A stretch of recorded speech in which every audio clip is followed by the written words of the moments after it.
Welcome to another episode of the Foot Geekz. Today again with me is Dr. Kody Au from Baseline Chiropractic, and we'll be talking today about what?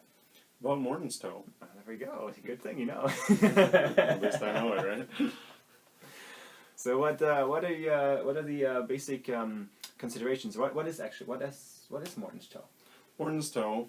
Morton was a person, I guess, just coined the term, but it essentially is just an improper use of the second or third digit for when you are using propulsion through the gait. It doesn't have to necessitate a longer digit, but it's just a gait pattern that has caused pain underneath the second or third digit, typically. Does it usually mean that we have a like the second and third metatarsal ahead of the big metatarsal? Yeah, I think that's what it is, right? So it's slightly ahead, and therefore that's why you you're. Can show it on the thing So right so typically your big toe, the head of this toe is further ahead, making it easier to generate strength off of. But in Morton's toe, typically you find one of these are pushed forward, and therefore it's causing easier push off from these. And since you can tell how thick this first digit is compared to these can't withstand the full force of your body, and therefore causing pain. And I mean, one of the things that we find commonly is that there's going to be a lot of callousing building up under the second and third metatarsal head, which is one of the indicators of it. I mean, I think hallux valgus conditions are also definitely predisposed by Morton's toe, and can be made worse by shoes, I think, right? Not necessarily that the shoes cause it, but the shoes do aggravate the condition and make it more of a problem.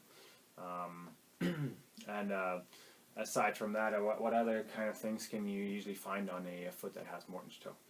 On a foot that has Morton's toe, usually I find, like you said, callousing on the bottom, but typically it's over time it causes that transverse arch, that arch in the front here, to collapse.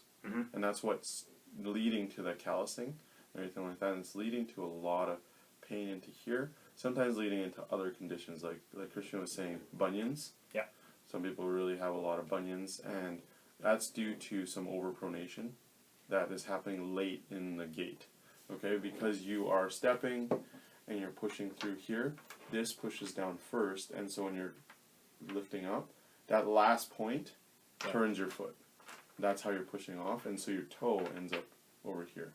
So a constant force there causes it to become kind of turn outwards. And we can also oftentimes see a little bit of callousing along the outer edge of the big toe joint, or even at the side of the big toe, because as you're stepping off and pushing and rolling on that at the end, you're stepping onto the side of the toe as opposed to stepping straight off the toe, and that can then result in callousing along those edges there as well. Exactly. Now, how can we treat it?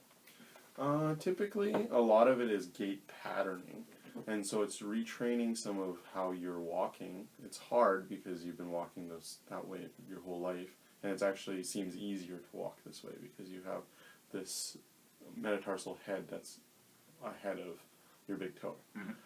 So part of it is to retrain, like we talked about in the plantar fasciitis video, that to stabilize those 3 points of contact and regenerate that arch to give you a little more windlass effect, giving it more strength here.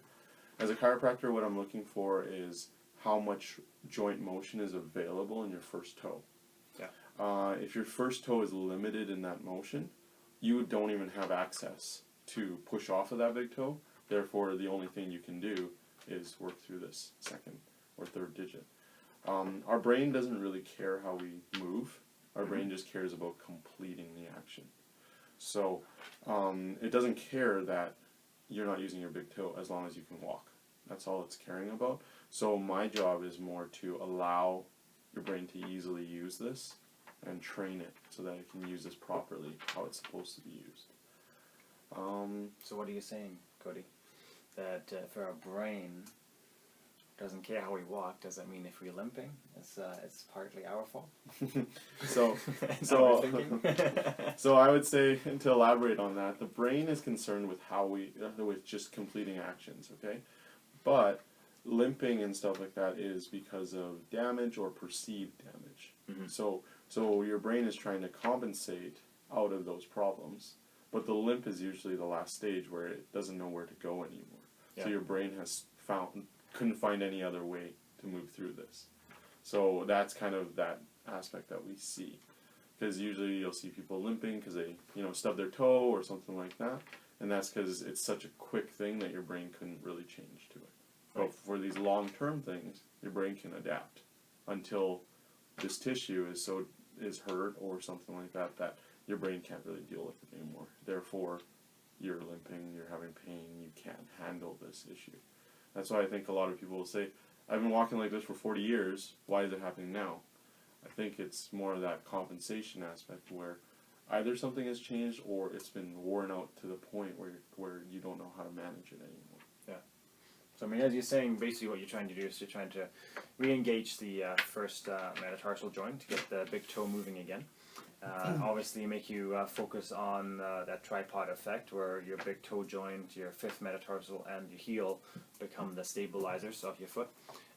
There's one way you can actually engage the big toe a little bit more, especially if there is a bunion condition or a hallux valgus condition where the toe goes sideways, perhaps overlaps over the second toe, which can, cause the second toe to go over the big toe, and then as a result push the second metatarsal even further into the ground, causing a lot of pressure there. Now there's metatarsal pads you can use to kind of help support the transverse arch that we were talking about here. Because if that collapses, you can try to lift it up with the metatarsal support to help relieve some of the initial pressure while you're going, potentially through other treatment options as well, like chiropractic. Also, another thing that we like to look at is the correct toes. That's a great device to, kind of help realign the toes, spread them apart, get the foot to engage more appropriately. And it also helps to kind of push your big toe joint and hallux out towards the medial side, which then helps to stabilize the foot through the toe, not just necessarily the big toe joint, right?